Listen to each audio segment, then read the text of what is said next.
Yeah. Yeah. Yeah. Yeah. Yeah. Step into the bayou where the chatter gets wild. Truth served fresh with a wink and a smile. From gators to gumbo, it's a party. Let's sing. Welcome to the show. It's Bada Bing. We got flavors of the South with a 90s vibe. Stories roll deep and the beats arrive. Grab a seat, feel the heat, let the good times flow. It's the Bayou jamming. Ready, set, go. Bada Bing, Bayou. The stories unfold where the swamp's alive and the truth is bold. Tune in, lean in, the vibe's so dope. Bayou beats in your ear, we the crew you'll quote. Ciao a tutti. Or as we say in Louisiana, hey y'all. My name is Patrick Ross Campisi. And I'm Lawrence Joseph Ingraffia. And you are listening to The Bada Bing Bayou podcast. Lawrence, you toned it down a little bit on that one. Did I? You've been increasing the intensity and the flavor of the Oh, yeah? Bada Bing Bayou podcast. Whenever you say it, you tone it down a little bit. Well, I don't want them to see me coming. They'll Okay. never know what they're going to Okay, get. keep them on their toes. That's right. Well, That's everybody, right. we are back at episode 2 in our 4-part series for Italian Heritage Month. Today, we're talking about from what we left off with, That's right. the assassination, the murder of Police Chief David Yes. Hennessy out of New Orleans, which led to the lynching of 1891, which we'll Mm-hmm. dive into. And we're going to go all the way up until about World War II. That's right. That's right. There's yeah. so much that we're trying to condense into 30 minutes, so we're going to leave stuff out.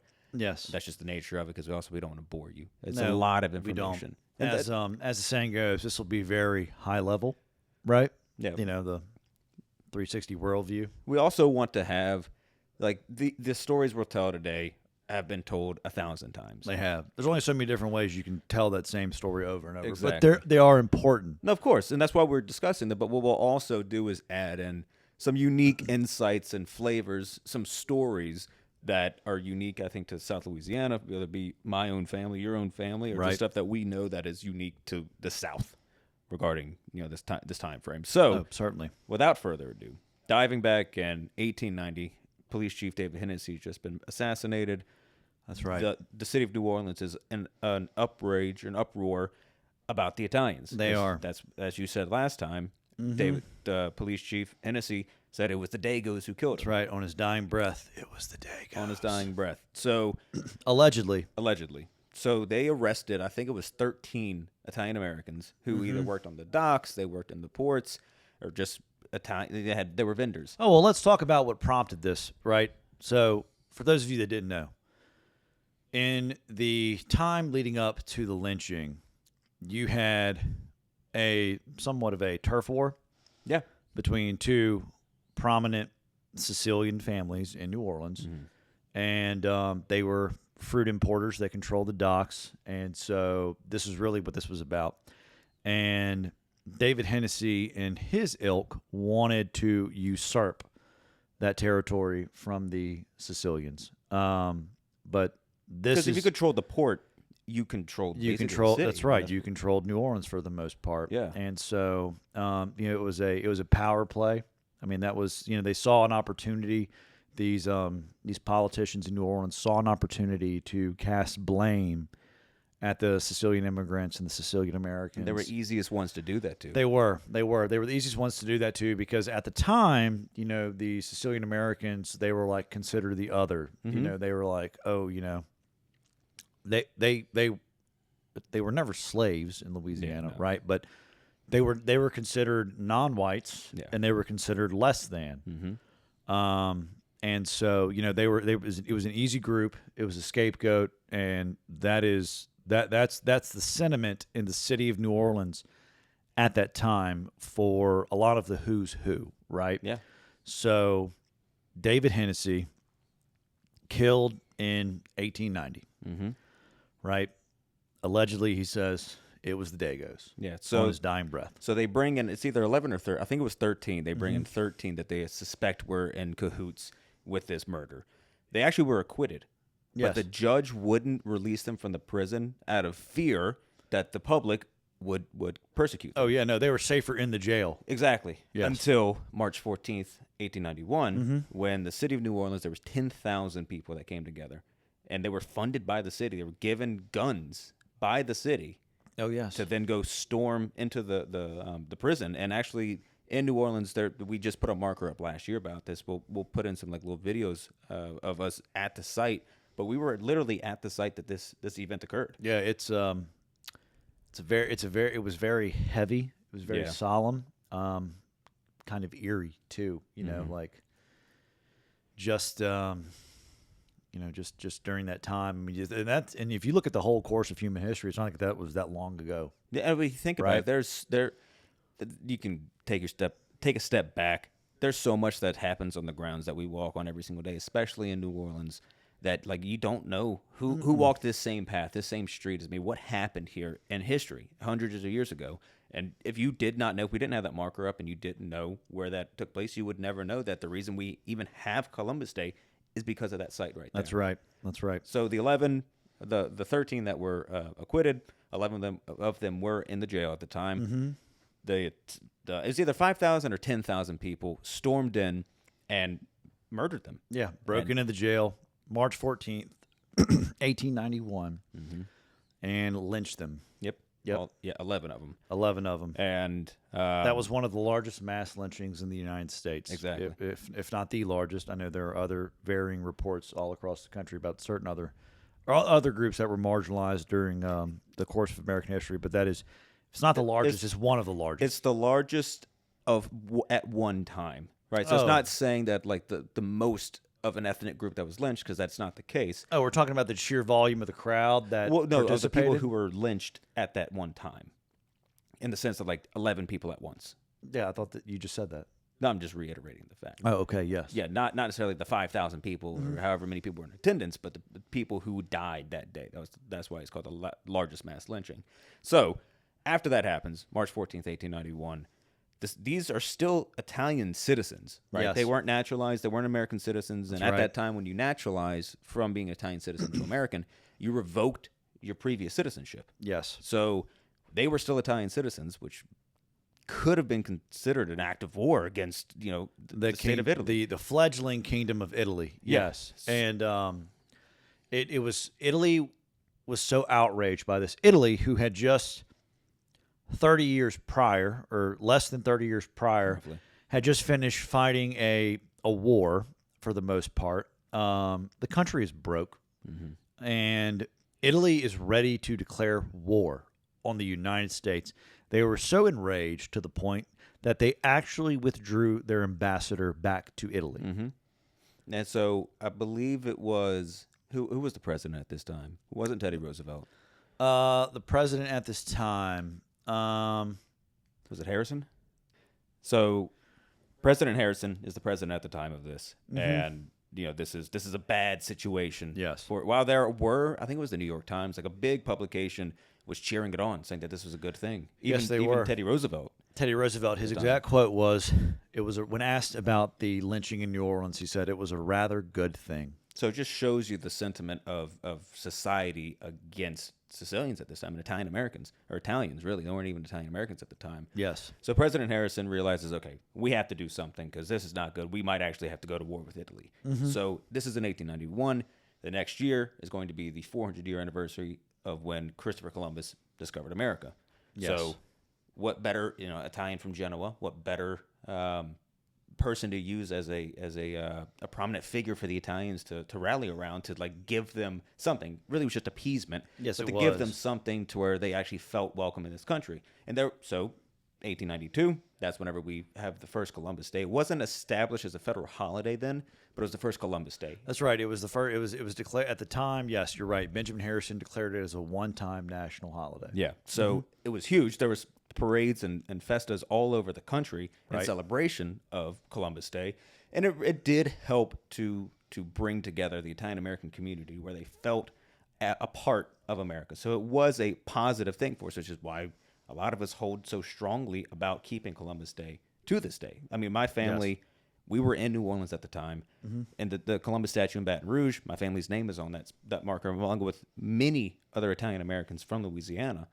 It's something that I think, especially for us being down here, it carries a little bit more weight than, say, up in the Northeast because it's so close. Oh yeah, no, you hear the phrase "hit close to home."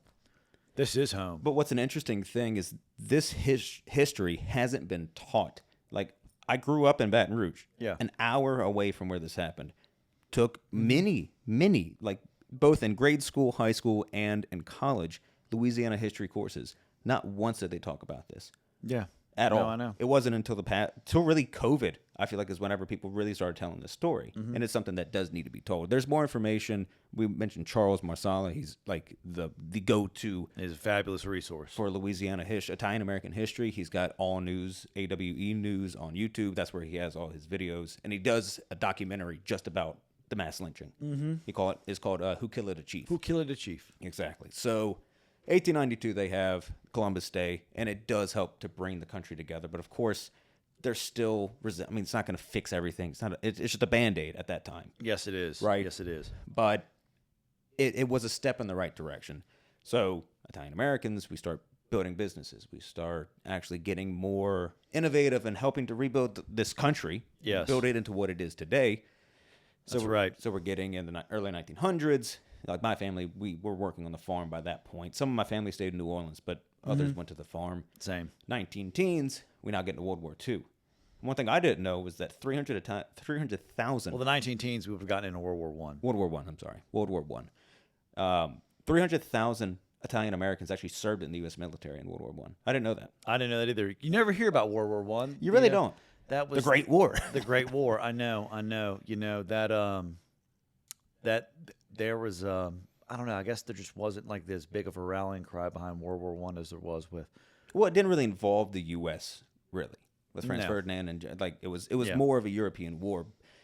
On a side note, World War One was gruesome, absolutely brutal. Trench warfare. It's like tens of thousands of men died daily.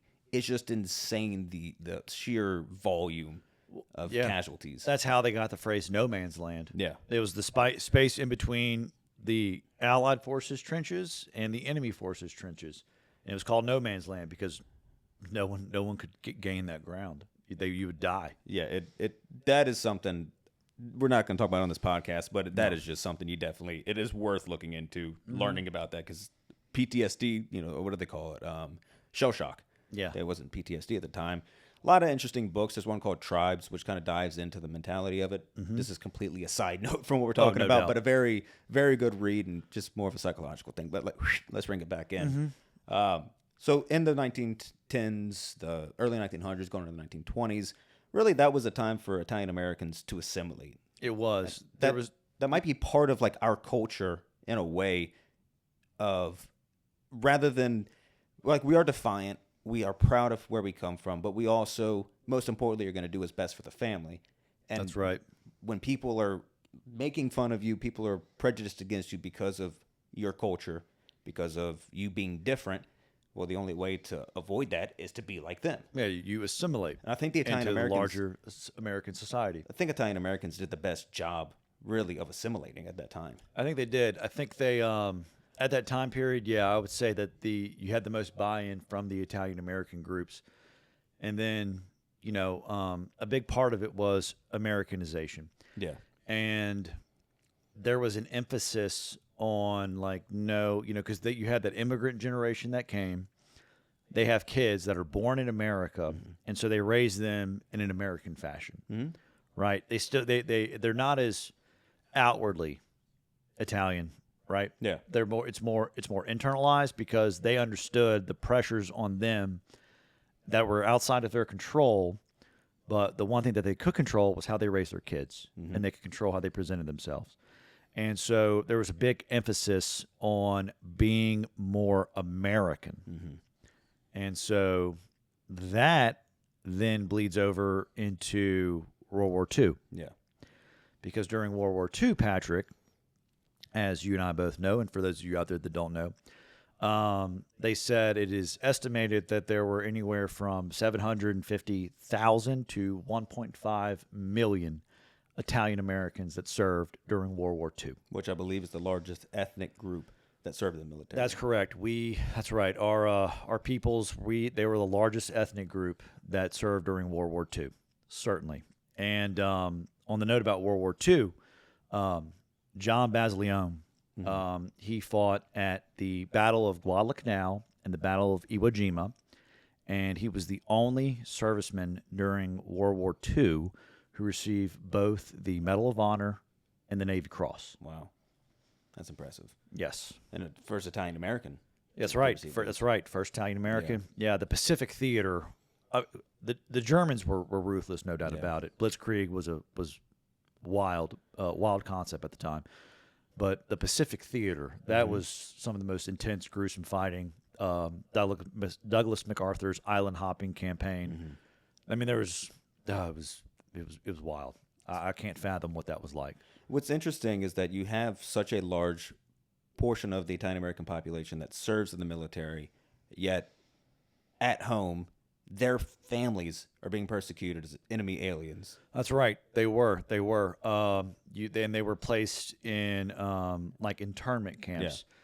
Yeah. If you were of the ethnic group that formed one of the Axis powers, and if you didn't pay attention in school, the Axis powers were Germany, Italy, and Japan. So you have these internment camps that are propped up all throughout the United States. They are interning Japanese Americans, German Americans, and Italian Americans. And it's a very, you're right, it's very, very interesting. The largest ethnic group that serves during World War II.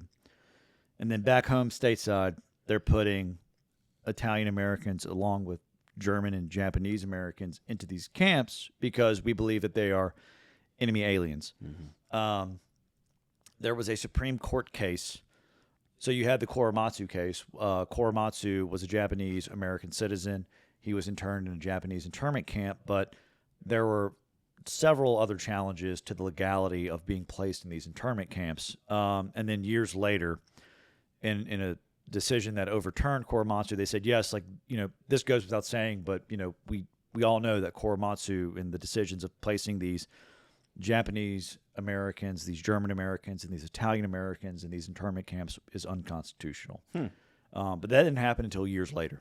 So, like with the 600,000 that are interned, one being the father, if not both the parents, I know for sure the father of the American hero, baseball hero, Joe DiMaggio. Joe DiMaggio. So, who is, America's pastime, That's baseball. right. He's one of the best players at the time. Oh, and yeah. they're going to intern his own father. So it just shows, like, it was such a hectic. I don't think we can even really understand what that had to have been like, because you had the radio for some time now, but you don't have the connectivity like we have, where we see everything as soon as it happens. So you don't know what is going on. You don't. I mean, outside of your own little community, the rest. It's a big, dark, scary world out there. Yeah. So like my grandfather in White Castle, during that time he was a senior in high school. So they would have the seniors like go out and do basically patrols on the levee because people were afraid of German U-boats, submarines coming up the Mississippi River, because there were sightings of them off the coast of Louisiana, outside of New Orleans, off the Gulf Coast.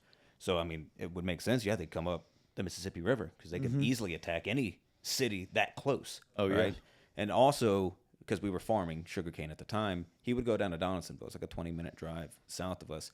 And they had German POW camp there. And he would pick up the German POWs, bring them onto the farm, and that actually help farm the plantation. And then we'd bring them back to the camp that evening. It's just like stuff I never would have known that. I bet that was culture shock for the Germans. Oh, on a sugarcane farm? Working with Sicilians on a sugarcane farm in Iberville Parish, Louisiana. Boy. They probably never seen a mosquito before. Yeah, man. Could you imagine? That, I can't. That, again, all of this stuff is just so beyond what I can even fathom, because we don't have to grow up in that. My great grandmother, you're right, speaking of growing up in this, a lot of the Italian American, Sicilian American population in Tangipahoa had trouble finding work during World War II for obvious reasons. You're at war with Italy. You have people that are of Italian descent. And so my great grandmother, could not find a work, but you got to support the family, whatever. My great grandfather, Lorenzo, doing things on the little family farm out there. But my great grandmother, she and a bunch of other Sicilian American, Italian American women would get whisked away in the night on a bus to go to a canning factory to help can goods to support the war effort. Why in the middle of the night though? I think a big part of it had to do with the fact that you have this ethnic group, right? The Italian Americans, the Sicilian Americans were at war with Italy, and so I think for the safety of these women, it was probably the best thing for them because you didn't want them to be out and about during the daylight with people knowing that we are at war with Italy. Yeah. And yeah, I think that has a big part to do with that. But I wish I didn't know that until after she passed. Otherwise, I would have asked her about that had I known that sooner. So before we bring it to close, I want to highlight two things. One about the assimilation, but while also the Italians did a very good job of keeping the culture and the family traditions within their own communities. Yes. In the house, but also they did expand a little bit. Early 1900s was when the Italian organizations like ISDA, OSDIA, which came about in the 30s as a split off from ISDA at the time, they came about because those were the fraternal organizations. They were insurance companies, right? A lot, like in New Orleans, if you go to the Metairie Cemetery, I think it's Metairie Cemetery outside of New Orleans on the interstate, right? Yeah. The Metairie Cemetery, they have a little, like, Italian row, basically. And in that section of the cemetery is a bunch of mausoleums for Italian Americans or Italians. And it was all based off of the city or the town that your family came from, the province they came from in Sicily. So there's a Cefalatana Society, there's Contessa Antolina, among many other societies down there. People, Contessa Antonia. That because they couldn't afford an actual like grave site to bury their own family, but if you pooled money together, well, then everybody could benefit from that. And also the life insurance policies, which would help cover the funeral costs.